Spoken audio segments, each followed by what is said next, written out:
What up, what up, what up to the people in my channel? We are in our little shop right here in Danville, California, Turf and Supply Co. And today what I'd like to go over with you is how to cut lines in your turf and hide the freaking heck out of them. So, when you're putting two pieces together and you're installing artificial grass, there's a lot of work that goes into the base. You dug out several yards of dirt, you put down weed fabric, you put down your base rock, you compact it with a compactor, you do blue fine on the top and you spread that around and compact it as well. Basically, you did a lot of shit, right? A lot of physical labor.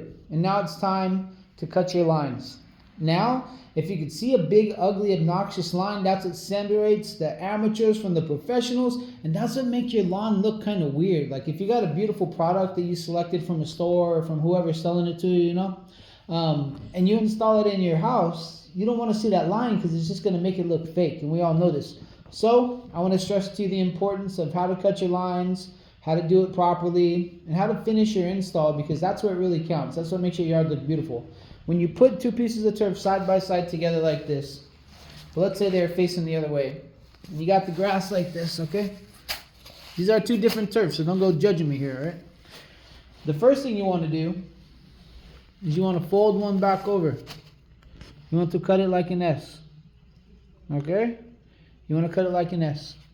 And you want to flap it back over. Now you consider this side's got a big old S taken out of it.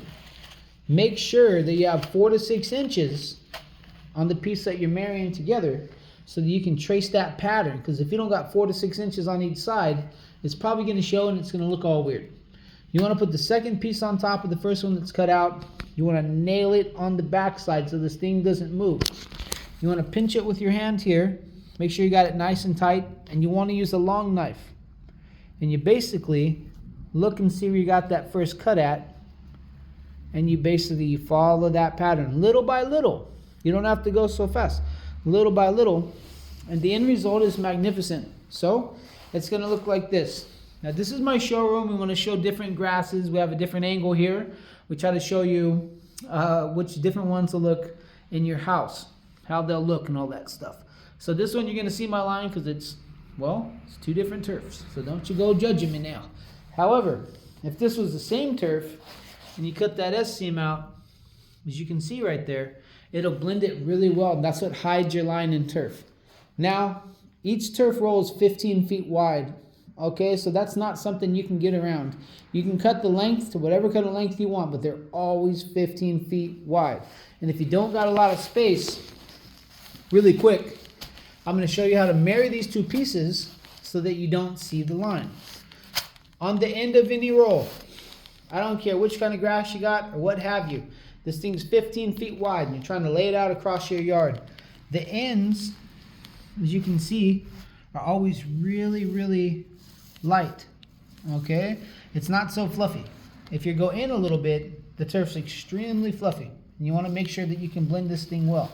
The problem that people make, and the mistake that they have, and the reason why you can see the line, is because they'll put the two pieces together like this. They kind of scoot them in. They'll take a quick look at it and say, yeah, that looks okay, that looks decent. And they'll cut 2 feet off from that side and another foot off from that side. And what they should have did, okay, was flip this side over like this. You fold it back.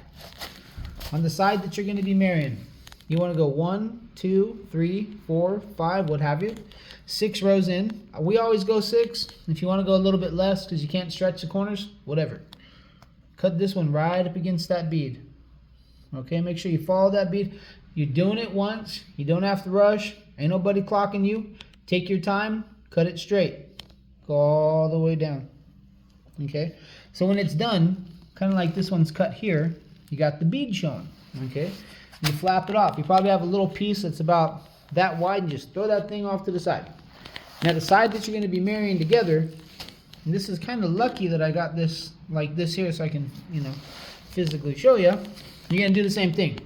Cut off 6 rows on this side. However, on this side, you want to cut it off on this bead here and follow this bead directly down, and you want to leave the little gap in the middle. You want to have that thing sticking out.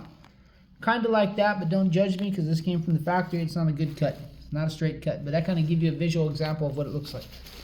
Now when you get these two things out, and they're sitting there and they're long as your whole yard, and you come back and you got these two pieces together. It doesn't matter if it's heavy or not. Get your friends to help you. Get your wife to help you. Call out your kids, because you want to stick these things together as close as you can. Number one, you want to fold the turf back and make sure you can see where the polyurethane ends at. Okay?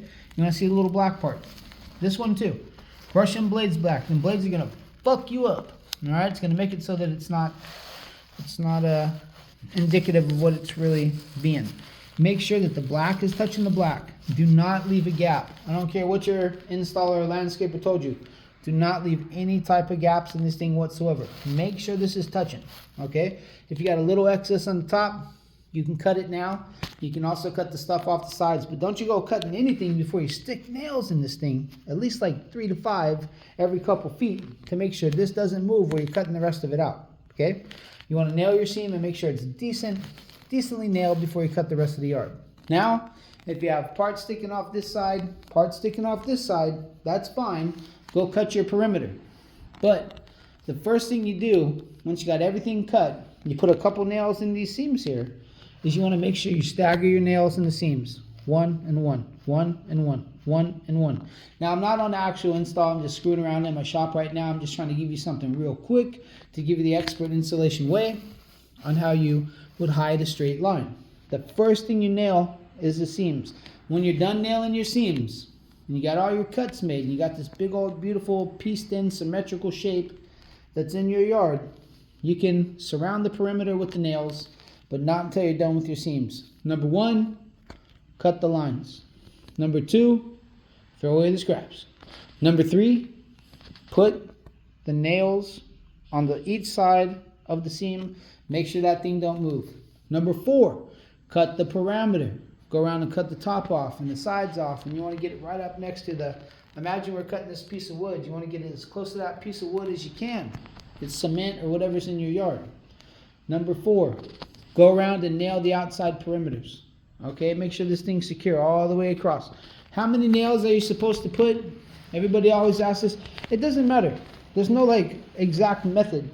Just pull it up, and if you put a nail here, you pull it up here, right where it starts coming up, pull another one. Every couple inches is good. Every 2 to 3 inches is good. Make sure it doesn't move. When you do a nail, make sure you spread them blades apart like that. You can see this one don't really count. I already got sand in there. Put the nail in, smash it down till it's about up to here. Alright? Spread them blades apart so you don't go pushing them down when you finish this nail off. Smack that nail in there, brush it over like this, and now you're done.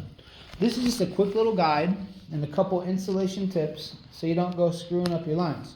If you want a personal walkthrough on how to do it, or if you have any kind of questions, you can call our store, Turf and Supply Co., located in Danville, California.